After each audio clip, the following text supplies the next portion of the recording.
Kawadhi nyime jamadar Charles Kahariri ochamo mwaka ka jatend jolweny manyien e pacho ka. Nyasi mane obage kar jot ma jatend piny boma ma Nairobi. Koloso e nyasi no jatend piny William Ruto wacho ni jolweny ma pacho ka nigi historia matiyo ne piny Kenya e yo makare kod nyadhi. Okawo jamadar Kahariri ka jatend jolweny mondo tel ne jolweny maber. Kojiwo mondo mi gimed chiwore ne tiyo ne piny Kenya e yo makare kod teko gi bidhruok kendo ni arita kwe ni kare pacho ka e kinde duto.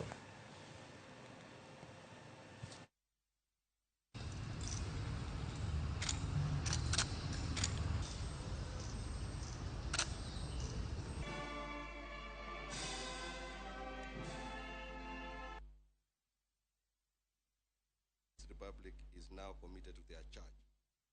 I, Charles Mreu Kahariri, Chief of the Kenya Defence Forces, do swear in the name of the Almighty God that I will be faithful and bear true allegiance to the Republic of Kenya and to the President as Commander-in-Chief of the Kenya Defence Forces, that I will obey, preserve, protect and defend this Constitution of Kenya and all laws of the Republic.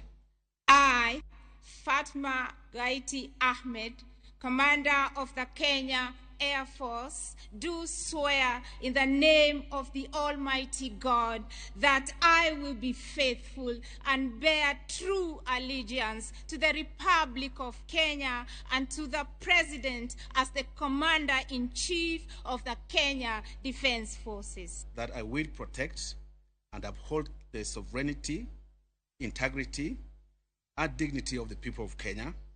That I will diligently serve the people. We're going to have a conversation on how KDF is going to lead the other security agencies in managing the serious environmental and climate change situation that we face as a country at this moment. Congratulations, my very best wishes.